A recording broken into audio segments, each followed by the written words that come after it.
I think as a filmmaker, having a portable light setup is absolutely critical. You need something that can run off battery, that doesn't take up too much space in your bag, and you can set up really quickly.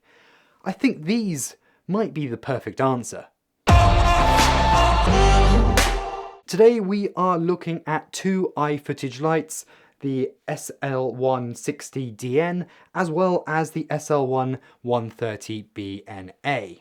Now these lights, as well as a couple of accessories, have been sent to me by iFootage to test and review, however they have no say in the final video.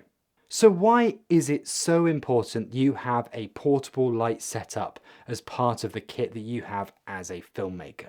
Well, for a lot of the work you do, especially in the corporate world, you need to be able to be nimble, you need to be able to be fast, and you need to be able to set up in various different spaces, perhaps multiple locations in a single day.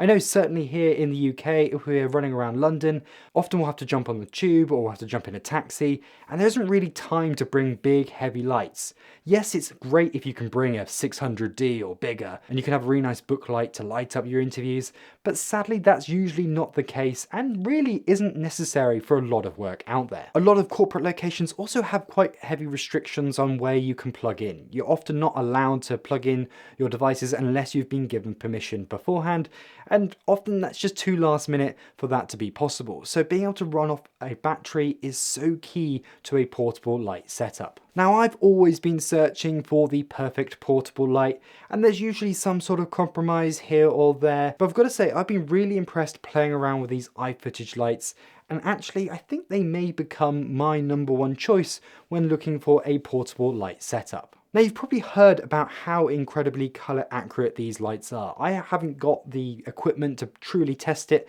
but there are plenty of YouTube videos out there already that have talked about iFootage lights and how good they actually are. They do produce some of the best spectrum of light of any LED light system out there, regardless of the price. Now there are many similarities between the two lights. As you can see, they are the same size, they've got the same body, which is this kind of nice alloy metal. It feels really solid. If you're coming from something like a Amaran 60X or 100X, these feel much better made. They feel much more like they'll survive a lot longer than those lights, which are a bit plasticky in comparison.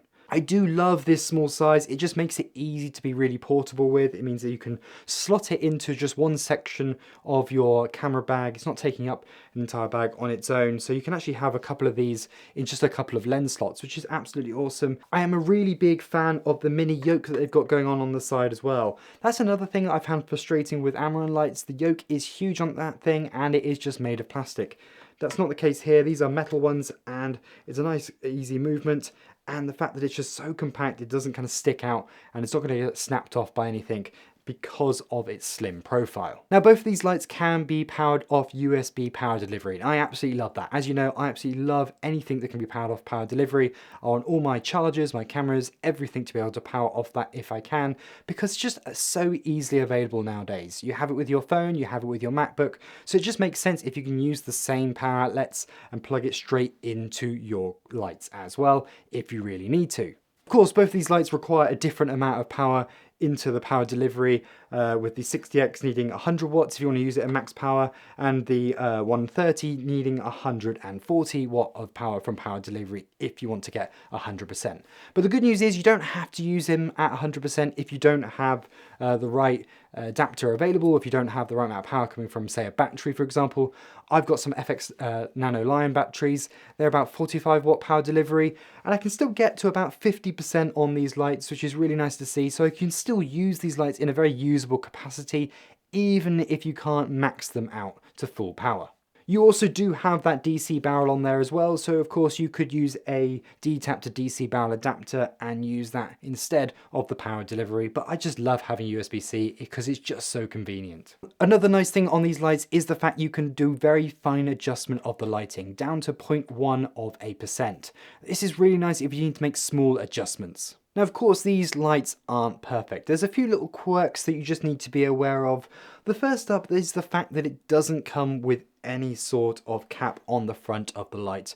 for when you're traveling with it or putting it away into storage. To be honest, I am a bit concerned about putting this into another bag, just in case it's going to damage the front. I presume that's not going to be a problem because I've noticed several lights lately don't come with caps for the front. So perhaps this little bit of glass here is more than good enough at protecting the actual COB. The second thing which you've probably noticed is the fact that it is a mini Bowens mount. This isn't a full-size one. This is their own little mini Bowens mount that they're using here.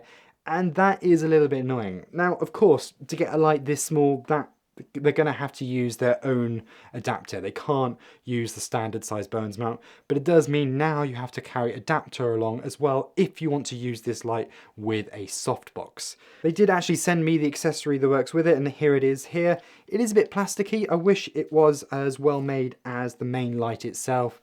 Especially because you're going to be hanging all the weight of everything off this thing on its own.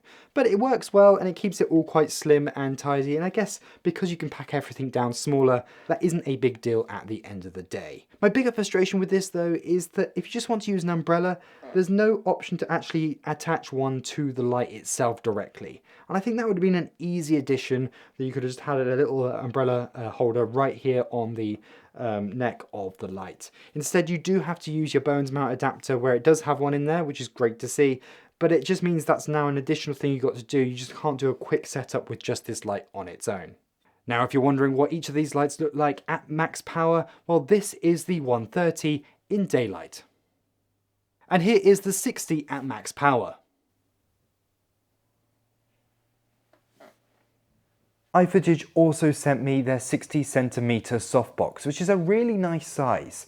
I would say it's the smallest you'd want to go for shooting an interview, absolutely fine for a head and shoulders shot. It's very quick and easy to set up and pack down, and comes with 2 layers of diffusion as well as your grid. Now, the only other thing I would say with the 60 is the fact that it is not a bi-colour light. They do a bi-colour version, just like the 130, they do a 60 that is bi-colour as well. Personally, I would go with that one instead of just daylight. For me, having the flexibility of doing anything between 2,700 and 6,500 on a portable light is absolutely critical. I want to be able to use it in any environment where I can't turn off the interior lights of a room. Especially handy if you're trying to do some B-roll. That's when a really small light setup like this is really handy. And I'll sacrifice the maximum output of the power for the ability to do bi-colour. That is, to me, always more important in a portable light setup. The other slight difference is the bags that they come with. Oddly, the 60X seems to have a slightly nicer bag with a slightly better build quality and the ability to strap a light stand to the top, which is a really nice touch. That doesn't come on the 130 case for some reason. That brings me on to the 130A. And actually, because they are basically the same size, and the fact that this one is bi-colour and is more powerful, and it can still be powered off power delivery just like the 60, personally, if you could only have one, I'd go for the more powerful one. It's going to be far more useful.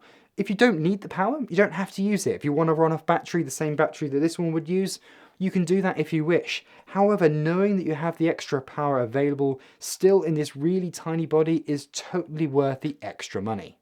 Its only real negative is the power pack that comes with it is a bit bigger than the 60. It's not a huge difference, but it's just slightly bigger, a bit more weight and a bit more bulk to carry in your bag. Other than that though, for me, it's an easy choice, the 130 over the 60. So there you go, that is the iFootage light. Some really great options if you're looking for a portable light setup. If you've enjoyed this video, please like and subscribe as it massively helps out. And while you're here, why not check out the reviews of my Amaran lights?